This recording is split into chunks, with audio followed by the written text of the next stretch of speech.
तर question number 3 आपण या ठिकाणी सॉल्व करणार आहे. क्वेश्चन नंबर 3 दिलेला आहे, two spheres P and Q of same colour. तर दोन स्पियर आहे पी अँड क्यू, दोघांचा कलर सेम आहे. Having radii 8 centimetre and 2 centimetre kept at temperature 127 degree Celsius and 527 degree Celsius respectively. तर दोघांची radius दिलेली आहे आणि दोघांचं वेगवेगळं टेम्परेचर दिलेलं आहे. ओके, तर आपल्याला फाइंड करायचं आहे the ratio of the energy radiated by P and Q in the same time. तर एनर्जी रेडिएट किती होणार आहे सेम टाईमामध्ये, तर ते आपल्याला या ठिकाणी फाइंड करायचं. तर हा क्वेश्चन 2010ला आलेला होता. तर याच्या 4 ऑप्शनपैकी पहिला जो ऑप्शन आहे ए तो आहे 0.5, बी ऑप्शन आहे 1, सी ऑप्शन आहे 2, डी ऑप्शन आहे 3. चला तर सॉल्व करून या 4 ऑप्शनपैकी करेक्ट आन्सर कोणता असेल ते आपण डिसाईड करूया.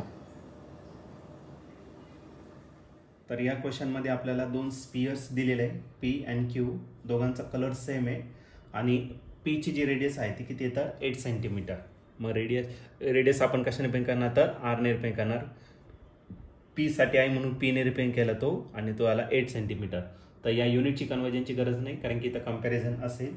आणि दुसरा जो क्यू आहे रेडियस ऑफ क्यू स्पियर त्याची दिलेली आहे तुम्हाला किती तर 2 सेंटीमीटर एवढी त्याची रेडियस दिलेली आहे आणि दोन्ही वेगवेगळ्या टेम्परेचरला ठेवलेला आहे. पी जो ठेवलेला आहे पी ठेवलेला आहे 127 डिग्री सेल्सिअस एवढ्या टेम्परेचरला.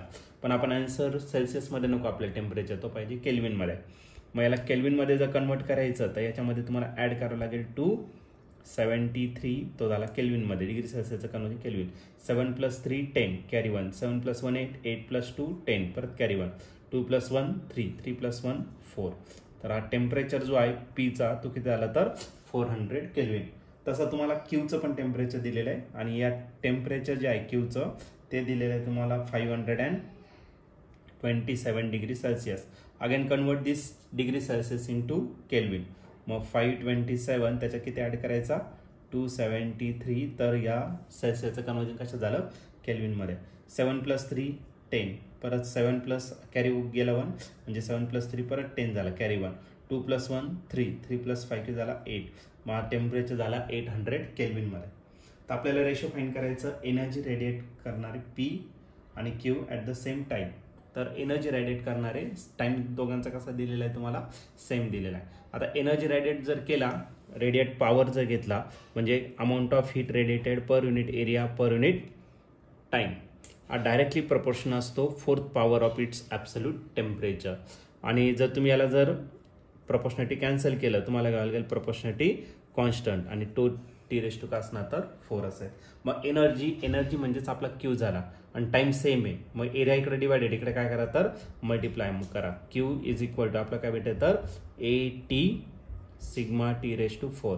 एरिया जर घेतला आता काय दिलेलं आहे तुम्हाला स्पियर आहे. स्पियरचा जर सरफेस एरिया घेतला तर सरफेस एरिया किती असणार तर 4πr². हा राहिला T सिग्मा T⁻⁴. फक्त सरफेस एरिया या ठिकाणी पुट केला म्हणजे याचा अर्थ काय, हा जो क्यू आहे amount of heat radiated energy radiated तो कशावरती डिपेंड आहे तो डायरेक्टली प्रपोर्शन आहे r².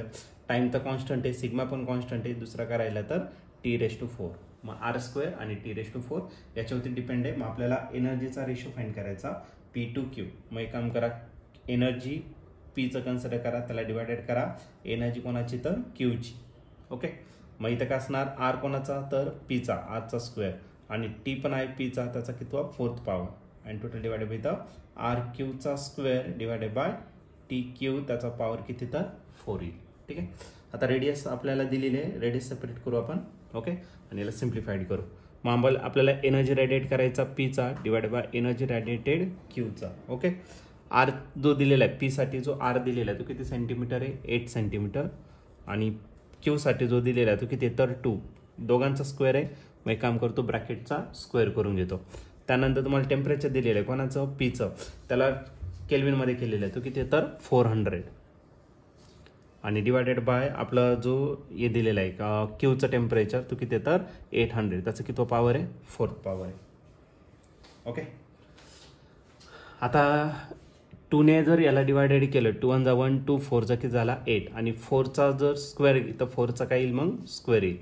सिमिलरली 0 0 काय होणार आहे कॅन्सल 4 1 चा 1 4 2 चा काय झाला 8 झाला म्हणजे 1 आपण काय आला 2 त्याचा कितवा पॉवर 4th पॉवर 4 चा स्क्वेअर जर केला तर किती येणार आहे 16 आणि 1⁴ केला तर आन्सर 1च येईल 2⁴ जर केला तर 2 चा स्क्वेअर करायचा 2 चा स्क्वेअर 4 आणि परत त्याचा स्क्वेअर करा म्हणजे किती झाला 16 2⁴ काय असतो 16 आणि हा 16 आणि 16 काय आला कॅन्सल म्हणजे हा जो रेशो आहे तो किती भेटेल तर 1:1 म्हणजेच 1 असेल आणि याचं जर ऑप्शन जर तुम्ही चेक केलं तर ऑप्शन नंबर बी जो आहे तो या ठिकाणी करेक्टली मॅच होतोय मग या क्वेश्चनचं जे आन्सर असेल ते ऑप्शन बी असेल ऑप्शन बी म्हणजेच काय तर 1